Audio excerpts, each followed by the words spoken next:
Hello friends, എല്ലാവർക്കും അർച്ചന ചേച്ചി LLB സീരിയലിന്റെ ലേറ്റസ്റ്റ് എപ്പിസോഡ് റിവ്യൂയിലേക്ക് സ്വാഗതം. അങ്ങനെ ചന്ദ്ര അച്ചുവിനെ വിളിച്ച് പറയുന്നുണ്ട്, നിങ്ങളുടെ വീട്ടിൽ പീഡനവീരന്മാരുള്ള കാര്യം ഞാൻ ഇപ്പോഴാണ് അറിയുന്നത്. എന്ത് വിശ്വാസത്തിലാണ്, എന്ത് മാനസികാവസ്ഥയിലാണ് അവിടെ സ്ത്രീകൾ ജീവിക്കുക എന്ന് ചന്ദ്ര പറയുമ്പോൾ അച്ചുവിന് ഇത് കേട്ട് ദേഷ്യം വരികയാണ്. മര്യാദയ്ക്ക് നിങ്ങൾ സൂക്ഷിച്ച് സംസാരിച്ചോ, പീഡനവീരന്മാരെന്ന് നിങ്ങൾ ഈ ആരെ പറ്റിയാണ് പറയുന്നതെന്ന് ചോദിക്കുമ്പോൾ ചന്ദ്ര പറയുന്നുണ്ട്, നിന്റെ പുന്നാര ചേട്ടൻ മുകുന്ദനെ കുറിച്ചാണ് ഞാൻ പറഞ്ഞത്. ഇന്ന് മുകുന്ദൻ ഓഫീസിൽ പോവാതെ ലീവ് എടുത്തത് രുക്കുവിനെ കയറി പിടിക്കാനായിരുന്നോടാ എന്ന് ചന്ദ്ര ചോദിക്കുമ്പോൾ അച്ചു ഇത് കേട്ട് ആകെ ഷോക്കാവുകയാണ്. ആ സമയത്ത് വീട്ടിൽ ആരുമില്ലായിരുന്നല്ലോ. ആ തക്കം കിട്ടിയപ്പോ മുകുന്ദൻ രുക്കുവിനെ കയറി പിടിച്ചു. അവളെ പീഡിപ്പിക്കാൻ ഉദ്ദേശിച്ചുകൊണ്ട് തന്നെയാണ് അവ ഇതെല്ലാം ചെയ്തതെന്ന് ചന്ദ്ര പറയുമ്പോൾ അച്ചു പറയുന്നുണ്ട്, ഇതേ നിങ്ങൾ അനാവശ്യം പറയരുത്, എന്റെ ഏട്ടൻ അങ്ങനെയൊന്നും ചെയ്യില്ല. മുകുന്ദേട്ടനിൽ നിന്ന് അങ്ങനെ ഒരു പ്രവൃത്തി ഒരിക്കലും ഉണ്ടാവില്ല. വെറുതെ അനാവശ്യം പറഞ്ഞാൽ നിങ്ങൾ വിവരം അറിയുമെന്ന് പറയാണ്. ചന്ദ്ര ഇപ്പൊ പറയുന്നുണ്ട്, നിനക്ക് ഞാൻ പറഞ്ഞത് വിശ്വാസായില്ലല്ലേ, നീ എന്നാ പിന്നെ നിന്റെ ഭാര്യയെ വിളിച്ച് ചോദിക്കടാ എന്താ അവിടെ നടന്നതെന്ന്. നിന്റെ ഭാര്യ പറയും, ഇങ്ങനൊരു മര്യാദ കേട് നിന്റെ ഏട്ടന്റെ ഭാഗത്തു നിന്നുണ്ടായ സ്ഥിതിക്ക് ഇനി എങ്ങനെ രുക്കു ആ വീട്ടിൽ കഴിയും, അതിനെല്ലാം നീയാണ് ഞങ്ങൾക്ക് മറുപടി തരേണ്ടത്, ബാക്കിയെല്ലാം നീ തീരുമാനിക്കെന്ന് പറഞ്ഞ് ചന്ദ്ര ഫോൺ കട്ട് ചെയ്യാണ്. അച്ചു ആണെങ്കിൽ ഇതെല്ലാം കേട്ട് ആകെ തകർന്ന് ദേഷ്യത്തോടെ നിൽക്കുന്നുണ്ട്. പിന്നീട് മഞ്ജു ആണെങ്കിൽ ഈ പ്രശ്നങ്ങളെല്ലാം ആലോചിച്ച് പുറത്തങ്ങനെ ഇരിക്കുകയാണ്. മുകുന്ദൻ വിളിച്ചു പറഞ്ഞ് അർച്ചനയാണെങ്കിൽ പെട്ടെന്ന് തന്നെ വീട്ടിലേക്ക് വരുന്നുണ്ട്. അർച്ചനയെ കാണുന്നതും മഞ്ജു ചോദിക്കുന്നുണ്ട്, ഞാൻ ചേച്ചിയെ കുറെ വിളിച്ചല്ലോ, ചേച്ചി എന്താ ഫോൺ എടുക്കാതിരുന്നത് എന്ന് ചോദിക്കുമ്പോൾ അർച്ചന പറയുന്നുണ്ട്, നീ വിളിച്ചത് എന്തിനാന്ന് എനിക്ക് മനസ്സിലായി, അതുകൊണ്ടാണ് ഞാനൊന്ന് ഫോൺ എടുക്കാതിരുന്നതെന്ന് പറയാണ്. മഞ്ജു ഇപ്പൊ ചോദിക്കുന്നുണ്ട്, അപ്പൊ പിന്നെ ഇവിടെ നടന്ന കാര്യങ്ങളെല്ലാം ചേച്ചി അറിഞ്ഞല്ലേ, ഞങ്ങളെല്ലാ കാര്യങ്ങളും വള്ളി പുള്ളി വിടാതെ ചേച്ചി വിളിച്ചു പറഞ്ഞല്ലേ എന്നൊക്കെ ചോദിക്കുകയാണ്. അപ്പോഴേക്കും ഇത് കേട്ടുകൊണ്ട് രമ്യ അങ്ങോട്ടേക്ക് വരികയാണ്. മഞ്ജു വീണ്ടും രുക്കുവിന്റെ സൈഡ് പിടിച്ചുകൊണ്ട് സംസാരിക്കുകയാണ്. ചേച്ചി, മുകുന്ദന്റെ ഭാഗത്ത് നിന്ന് ഇങ്ങനെ ഒരു പ്രശ്നം ഉണ്ടായതുകൊണ്ട് രുക്കുവിനോടും അവളുടെ വീട്ടുകാരോടും നമ്മൾ എന്ത് സമാധാനം പറയും എന്നെല്ലാം മഞ്ജു ചോദിക്കുമ്പോൾ രമ്യയാണെങ്കിൽ കരഞ്ഞുകൊണ്ട് ചേച്ചി എന്ന് വിളിച്ച് അർച്ചനയുടെ അടുത്തേക്ക് വരികയാണ്. ഞാൻ എന്ത് ചെയ്യും ചേച്ചി, എന്താണ് പറയേണ്ടതെന്ന് എനിക്ക് അറിയുന്നില്ല എന്നൊക്കെ രമ്യ അങ്ങനെ അർച്ചനയോട് പറയുന്നുണ്ട്. അർച്ചന ഇപ്പൊ പറയുന്നുണ്ട്, നീ കരയില്ല മോളെ, നമ്മൾ അറിയാത്ത മുകുന്ദനൊന്നല്ലല്ലോ ഇവിടെ ഉള്ളത്, അവൻ എവിടെയെന്ന് ചോദിക്കുമ്പോൾ രമ്യ പറയുന്നുണ്ട്, എവിടെയാന്നറിയില്ല, പുറത്തേക്ക് പോയതാണ്, ഫോണിൽ വിളിച്ചിട്ട് കിട്ടുന്നില്ല, ഫോൺ സ്വിച്ച് ഓഫ് ആണെന്നൊക്കെ രമ്യ അങ്ങനെ പറയാണ്. ഇതെല്ലാം കേട്ട് മഞ്ജു ചോദിക്കുന്നുണ്ട്, എന്നാലും ഇങ്ങനെ ഒരു മുഖം മുകുന്ദൻ ഉണ്ടായിരുന്നോ, രുക്കു പറഞ്ഞു കേട്ടപ്പോ ഞാനാകെ ഞെട്ടിപ്പോയി എന്ന് മഞ്ജു പറയുമ്പോ അർച്ചന പറയുന്നുണ്ട്, രുക്കു പറഞ്ഞത് കേട്ടിട്ടല്ലേ നീ ഞെട്ടിയത്, അവള് പറയുന്നതെല്ലാം ചെവി കൊടുത്ത് നടന്നാൽ അവള് പറയുന്നതാണ് ശരിയെന്ന് നിനക്ക് തോന്നും. മുകുന്ദൻ എന്താണ് പ്രശ്നം, നീ ഇവിടെ താമസിക്കാൻ വന്നപ്പോ തൊട്ട് മുകുന്ദനെ കാണുന്നതല്ലേ, ഇത്രയും കാലം നിനക്കുണ്ടാവാത്ത അനുഭവം മുകുന്ദനിൽ നിന്ന് രുക്കുവിന് എങ്ങനെയുണ്ടായി എന്ന് അറിയണം, അതിന്റെ കാരണം എന്താണെന്ന് ഞാൻ രുക്കുവിനോടൊന്ന് ചോദിക്കട്ടെ മഞ്ജു, പിന്നെ ഇതിനെ ചൊല്ലി ഇനി ഇവിടെ വേണ്ടാത്ത പ്രതികരണങ്ങളൊന്നും വേണ്ട എന്നും പറഞ്ഞുകൊണ്ട് അർച്ചന അകത്തേക്ക് പോവുകയാണ്. മഞ്ജു ആണെങ്കിൽ വീണ്ടും രമ്യയോട് മുകുന്ദനെ കുറിച്ച് കുറ്റങ്ങൾ പറഞ്ഞു കൊടുക്കുകയാണ്. രമ്യ ഇതിനെ പറ്റി മുകുന്ദൻ എന്താണ് നിന്നോട് പറഞ്ഞതെന്ന് ചോദിക്കുമ്പോൾ രമ്യ പറയുന്നുണ്ട്, മുകുന്ദേട്ടൻ എല്ലാം എന്നോട് പറഞ്ഞു, ഒരു തെറ്റും മുകുന്ദേട്ടൻ ചെയ്തിട്ടില്ല, മുകുന്ദേട്ടന് പേരുദോഷം ഉണ്ടാക്കാനായി അവൾ ചതിച്ചതാണ്.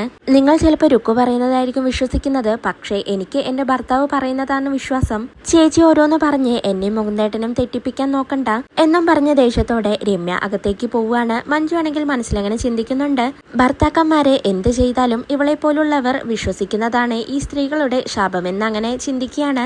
രുക്കു ആണെങ്കിൽ ഫോണിൽ വീഡിയോസും കണ്ട് ചിരിച്ചുകൊണ്ടിരിക്കുകയാണ്. അപ്പോഴാണ് അർച്ചന അങ്ങോട്ടേക്ക് വരുന്നത്. അർച്ചനയെ കാണുന്നതും രുക്കു പെട്ടെന്ന് കരയാണ്. കരഞ്ഞുകൊണ്ട് അർച്ചന ചേച്ചി എന്ന് വിളിച്ചുകൊണ്ട് അർച്ചനയെ കെട്ടിപ്പിടിച്ചുകൊണ്ട് വീണ്ടും കരഞ്ഞുകൊണ്ട് നിൽക്കുകയാണ്.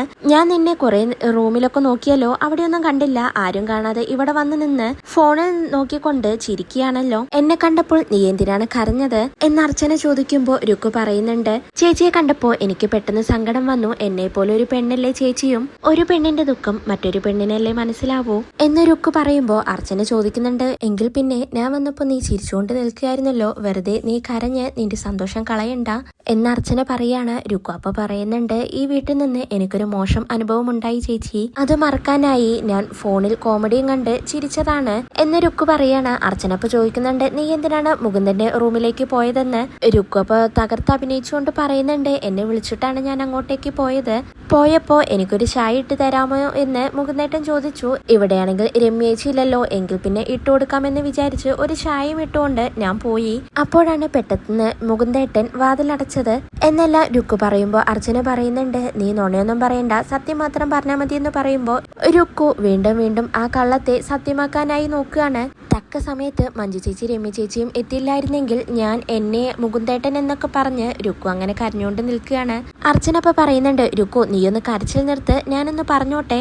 മുകുന്ദൻ എന്നോട് പറഞ്ഞത് ഇങ്ങനെയൊന്നല്ലല്ലോ, അവൻ വിളിക്കാതല്ലേ നീ അവന്റെ റൂമിലേക്ക് പോയത്. മുകുന്ദൻ കള്ളം പറഞ്ഞിട്ടുണ്ടെങ്കിൽ അതെനിക്ക് തിരിച്ചറിയാനാവും, കാരണം അവനെ വളർത്തിയത് ഞാനാണ്. സത്യം പറയടി, നീ എന്തിനാണ് മുകുന്ദനോട് ഇങ്ങനെയെല്ലാം ചെയ്യുന്നത്? നീ എന്താ ചെയ്തതെന്ന് എനിക്കറിയാം, എല്ലാം അറിഞ്ഞുകൊണ്ട് തന്നെയാണ് ഞാൻ ഇതെല്ലാം നിന്നോട് ചോദിക്കുന്നതെന്ന് അർച്ചന പറയാണ്. രുക്കാണെങ്കിൽ കരഞ്ഞുകൊണ്ട്, ചേച്ചി അതൊന്നുമല്ല സത്യം, മുകുന്ദേട്ടനാണ് എന്നോട് മോശമായി പെരുമാറിയതെന്ന് പറയാണ്. അർച്ചന ഇപ്പൊ പറയുന്നുണ്ട്, നിർത്തടി, അവന്റെ റൂമിൽ കയറി നീയല്ലേ വാതിലടച്ചത്. ഇത്രയും മോശമായ സമീപനം നിന്റെ ഭാഗത്തു നിന്നും ഉണ്ടായതിൽ ഞാൻ ലജ്ജിക്കുന്നു. മാനും മര്യാദയ്ക്കും ജീവിക്കുന്ന ഒരുത്തനോട് ഇങ്ങനെയെല്ലാം ചെയ്യാൻ നിനക്ക് എങ്ങനെ മനസ്സ് വന്നു എന്ന് അർച്ചന പറയുമ്പോൾ രുക്കു പറയുന്നുണ്ട്, ചേച്ചി മുകുന്ദേട്ടൻ പറയുന്നത് മാത്രം കേട്ടുകൊണ്ടാണ് എന്നോട് സംസാരിക്കുന്നതെന്ന് പറയാണ്. അർച്ചന അപ്പൊ പറയുന്നുണ്ട്, ഇവിടെ എന്താണ് നടന്നതെന്ന് അറിയാൻ എനിക്ക് കവിടെ നിരത്തേണ്ട ആവശ്യമൊന്നുമില്ല. നിനക്ക് മുകുന്ദനോട് ദേഷ്യമുണ്ടെന്ന് എനിക്കറിയാം, പക്ഷെ ആ ദേഷ്യം തീർക്കാൻ ഇത്രയും ഹീനമായ ഒരു പ്രവൃത്തി നിന്നിൽ നിന്ന് ഉണ്ടാവുമെന്ന് ഞാൻ വിചാരിച്ചില്ല. നീ കഷ്ടപ്പെട്ട് ആടിയ ഈ നാടകം കൊണ്ട് ഇവിടെ ഒരു പ്രയോജനവും ഉണ്ടാവാൻ പോകുന്നില്ല. ഇവിടെ ഇത് ആരും വിശ്വസിക്കാനും പോകുന്നില്ല. നീ എന്തായാലും മുകുന്ദനോട് പോയി മാപ്പ് പറ, അല്ലെങ്കിൽ അവന്റെ ശാപം നിനക്ക് കിട്ടുമെന്ന് പറഞ്ഞ് അർച്ചന അവിടെ നിന്നും പോവുകയാണ്. രുക്കുവാണെങ്കിൽ മനസ്സിലങ്ങനെ ചിന്തിക്കുന്നുണ്ട്, അയാളോട് മാപ്പ് പറയാൻ എന്റെ പട്ടി പോലും പോവില്ല. അർച്ചനേച്ചി എന്ത് പറഞ്ഞാലും ചെയ്താലും ഞാൻ തീരുമാനിച്ചതുപോലെ തന്നെ ഇവിടെ നടക്കൂ, അല്ലെങ്കിൽ എന്റെ പേര് ചന്ദ്രകാന്തത്തിലെ രുക്കു എന്നല്ല എന്നൊക്കെ രുക്കു അങ്ങനെ മനസ്സിൽ ചിന്തിക്കുകയാണ്. അതിനുശേഷം ജെകെയും ജെകെയുടെ ഡ്രൈവറും കൂടി രാത്രിയിൽ കാറിൽ അങ്ങനെ പോയിക്കൊണ്ടിരിക്കുകയാണ്. അവരപ്പോ ജെകെയുടെ നോവലിനെ കുറിച്ച് സംസാരിച്ചുകൊണ്ടിരിക്കുന്നുണ്ട്. എന്തായാലും മരിക്കുന്നതിന് മുന്നേ എനിക്ക് സാറിനെ ഒന്ന് കാണാൻ പറ്റിയല്ലോ, സാറിന്റെ നോവലിലെ ആ സതീശൻ അയാൾ ഞാൻ തന്നെയാണ് എന്നല്ല ആ ഡ്രൈവർ പറയുന്നുണ്ട്. ഇതെല്ലാം കേട്ട് ജെകെ പറയുന്നുണ്ട്, ഡോ വണ്ടി നിർത്തടോ, താൻ എന്നെ കൊല്ലാൻ കൊണ്ടുപോവുകയാണോ? മരിക്കുന്ന കാര്യമൊക്കെ പറയുന്നു. എന്തായാലും ഇനി താൻ വണ്ടി ഓടിക്കണ്ട, താൻ വണ്ടി നിർത്ത്, എന്നിട്ട് പുറത്തേക്ക് ഇറങ്ങുമെന്ന് പറയാണ്. അങ്ങനെ അവര് കാറിൽ നിന്നും പുറത്തേക്ക് ഇറങ്ങുന്നുണ്ട്. ജെകെ എന്നിട്ട് ഡ്രൈവറോട് പറയുന്നുണ്ട്, ഇനി എന്തായാലും താൻ വണ്ടി ഓടിച്ചാൽ ശരിയാവില്ല, ഞാൻ തന്നെ വണ്ടി ഓടിച്ചോളാം എന്ന് പറഞ്ഞ് കാറിലേക്ക് കയറുകയാണ്. ഡ്രൈവർ എന്നിട്ട് പറയുന്നുണ്ട്, സാറേ സാർ കുടിച്ച് ഫിറ്റാണ്, അതുകൊണ്ട് സാറ് വണ്ടി ഓടിച്ചാൽ ശരിയാവില്ല, പോലീസ് എങ്ങാനും കണ്ടാൽ പിന്നെ കേസാവും എന്ന് ഡ്രൈവർ പറയുമ്പോൾ ജെകെ പറയുന്നുണ്ട്, ആ ഒരു പ്രശ്നം വരില്ലടോ, താൻ രാവിലെ തൊട്ട് വണ്ടി ഓടിക്കല്ലേ, അതുകൊണ്ട് ഞാനിഞ്ഞു കുറച്ച് വണ്ടി ഓടിക്കാമെന്ന് പറഞ്ഞ് അങ്ങനെ ജെകെ കാറും എടുത്തുകൊണ്ട് അവരങ്ങനെ പോവുകയാണ്. മുകുന്ദനാണെങ്കിൽ വീട്ടിൽ നിന്ന് ഇറങ്ങിയതിനു ശേഷം ഒരു ചായക്കടയിൽ വന്നിരിക്കുകയാണ്. ആകെ തകർന്ന മാനസികാവസ്ഥയിലാണ് മുകുന്ദൻ. രുക്കു ചെയ്ത പ്രശ്നങ്ങളെല്ലാം ഇപ്പോഴും മുകുന്ദനെ അലട്ടിക്കൊണ്ടിരിക്കുകയാണ്. രുക്കു ചെയ്ത ആ ഹീനമായ പ്രവൃത്തികളെല്ലാം മുകുന്ദൻ അങ്ങനെ ആലോചിച്ചുകൊണ്ടിരിക്കുന്നുണ്ട്. എന്റെ അനിയത്തിയല്ലേ അവള് എന്തുകൊണ്ടാണ് എന്നോട് ഇങ്ങനെയെല്ലാം ചെയ്യുന്നത് എന്നൊക്കെ മുകുന്ദൻ അങ്ങനെ ചിന്തിക്കുകയാണ്. അപ്പോഴേക്കും ചായക്കടക്കാരൻ മുകുന്ദന് ചായ കൊടുക്കുന്നുണ്ട്. മുകുന്ദൻ അങ്ങനെ ചായ കുടിച്ചുകൊണ്ടിരിക്കുമ്പോഴാണ് അങ്ങോട്ടേക്ക് അച്ചു വരുന്നത്. അച്ചു വന്ന് വളരെ ദേഷ്യത്തോടെ തന്നെ മുകുന്ദനെ നോക്കിക്കൊണ്ട് മുകുന്ദന്റെ ഓപ്പോസിറ്റായി ഇരിക്കുന്നുണ്ട്. അച്ചു എന്നിട്ട് ചോദിക്കുന്നുണ്ട്, ഏട്ടൻ എന്താണ് ഇവിടെ വന്നിരിക്കുന്നതെന്ന്. മുകുന്ദൻ അപ്പൊ പറയുന്നുണ്ട്, ഒന്നുമില്ല, വെറുതെ ഇരിക്കുകയാണ്. അച്ചു നീ വീട്ടിലേക്ക് പോയോ എന്ന് ചോദിക്കുമ്പോൾ അച്ചു പറയുന്നുണ്ട്, ഇല്ല ഞാൻ പോയില്ല, പക്ഷേ പോകുന്നതിന് മുന്നേ തന്നെ കാര്യങ്ങളെല്ലാം ഞാൻ അറിഞ്ഞു. നിങ്ങളിനി എന്നോടൊന്നും പറയണ്ട, എന്റെ ഭാര്യ എന്നോടെല്ലാം പറഞ്ഞു. എനിക്ക് നിങ്ങളിപ്പോ മനസ്സിലാവുന്നില്ല, ഒന്നും എന്നോട് ഇങ്ങോട്ട് പറയണ്ട, ഇനിയും നിങ്ങൾ സംസാരിച്ച് മാന്യനാവാൻ ശ്രമിക്കണ്ട എന്നും പറഞ്ഞുകൊണ്ട് അച്ചു മുകുന്ദന്റെ ഷർട്ടിന് കുത്തിപ്പിടിക്കുകയാണ്. എന്റെ ഭാര്യയോട് ഇങ്ങനെയെല്ലാം പ്രവർത്തിക്കാൻ മനസ്സ് കാണിച്ച നിങ്ങളുണ്ടല്ലോ, നിങ്ങൾ എന്റെ ഏട്ടനല്ല, നിങ്ങളെ സ്നേഹിച്ചതിനുള്ള ശിക്ഷയാണല്ലേ നിങ്ങൾ എനിക്ക് തന്നത് എന്നെല്ലാം പറഞ്ഞു. അച്ചു അങ്ങനെ മുകുന്ദനുമായി വഴക്കുണ്ടാക്കുകയാണ്. രണ്ടുപേരും അങ്ങോട്ടും ഇങ്ങോട്ടും വാക്കുതർക്കവും കയ്യാങ്കളിയുമാവുകയാണ്. അപ്പൊ തന്നെ ചായക്കടക്കാരൻ വിളിച്ച് അർച്ചനയോട് കാര്യങ്ങളെല്ലാം പറയുന്നുണ്ട്. മേഡം എത്രയും പെട്ടെന്ന് ഇവിടേക്കൊന്ന് വരണം, രണ്ടുപേരും നല്ല അടിയാണ് ഇവിടെ, ഇങ്ങനെ പോയാൽ രണ്ടിലൊന്ന് തീരുന്ന ലക്ഷണമാണ്, ഇല്ലെങ്കിൽ പിന്നെ പോലീസിനെ അറിയിക്കണമെന്ന് പറയുമ്പോൾ അർച്ചന പറയുന്നുണ്ടോ, അയ്യോ പോലീസിനെ ഒന്നും അറിയിക്കേണ്ട, ഞാൻ ഇപ്പൊ തന്നെ വരാമെന്ന് പറഞ്ഞ് അർച്ചന ഫോണ് കട്ട് ചെയ്യാണ്. അപ്പോഴേക്കും ചിന്നു വരുന്നുണ്ട്. അർച്ചനയോട് എന്നിട്ട് അമ്മ എങ്ങോട്ടായെന്ന് ചോദിക്കുമ്പോൾ അർച്ചന പറയുന്നുണ്ട്, എനിക്കൊരു സ്ഥലം വരെ പോവണം, വന്നിട്ട് കാര്യങ്ങളെല്ലാം പറയാൻ പറയാമെന്ന് പറഞ്ഞ് അർച്ചന അങ്ങനെ ടെൻഷനോടെ ധൃതി പിടിച്ച് അവിടെ നിന്നും പോവുകയാണ്. ചിന്നു ആണെങ്കിൽ ആകെ പേടിച്ചുകൊണ്ട് നിൽക്കുന്നുണ്ട്. അപ്പോഴേക്കും മഞ്ജു അങ്ങോട്ടേക്ക് വരികയാണ്. അർച്ചനേച്ചി എങ്ങോട്ടാണ് പോയതെന്ന് ചിന്നുവിനോട് മഞ്ജു ചോദിക്കുകയാണ്. അറിയില്ല, വന്നിട്ടെല്ലാം പറയാമെന്ന് പറഞ്ഞ് അമ്മ പോയതാണെന്ന് ചിന്നു അപ്പോ മഞ്ജുവിനോട് അങ്ങനെ പറയുകയാണ്. അങ്ങനെ മുകുന്ദനും അച്ചുവും അടിയുണ്ടാക്കിക്കൊണ്ടിരിക്കുമ്പോഴാണ് അതുവഴി ജെ.കെ വരുന്നത്. ആരാടാ ഈ അടിയുണ്ടാക്കുന്നതെന്നൊക്കെ ജെ.കെ അങ്ങനെ ചോദിച്ചുകൊണ്ട് കാറിൽ നിന്നിറങ്ങി അവരെ രണ്ടുപേരെയും പിടിച്ചു മാറ്റുന്നുണ്ട്. അപ്പോഴേക്കും ചായക്കടക്കാരനും വരികയാണ്. മുകുന്ദനെ കാണുന്നതും പോലീസ് സ്റ്റേഷനിൽ വെച്ച് മുകുന്ദനെ അവിടെ കണ്ട കാര്യം ജെ.കെക്ക് ഓർമ്മ വരികയാണ്. ഓ, താനാണല്ലേ ഇത്, തനിക്കെപ്പോഴും ഈ തല്ല് കേസ് തന്നെയാണോ എന്നൊക്കെ ജെ.കെ മുകുന്ദനോട് ചോദിക്കുന്നുണ്ട്.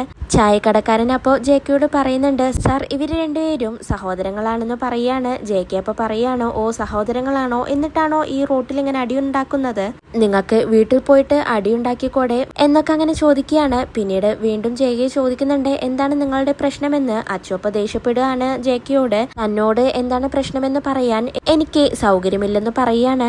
പിന്നീട് അച്ചുവിനോടും മുകുന്ദനോടും ജെ.കെ സഹോദര സ്നേഹത്തെ കുറിച്ച് പറയുന്നുണ്ട്. രാമായണത്തിലെ രാമനെയും ലക്ഷ്മണനെയും ഉദാഹരണമാക്കിക്കൊണ്ടാണ് ജെ.കെ അവരോട് സംസാരിക്കുന്നത്. ഇതെല്ലാം കേട്ട് അച്ചുവിനാണെങ്കിൽ ദേഷ്യം വന്ന് അവിടെ നിന്നും ബൈക്ക് എടുത്തുകൊണ്ട് പോവുകയാണ്. പിന്നീട് ജെ.കെ മുകുന്ദനോട് പറയുന്നുണ്ട്, താൻ അങ്ങനെ ഒരു കുഴപ്പക്കാരനാണെന്ന് എനിക്ക് തോന്നുന്നില്ല.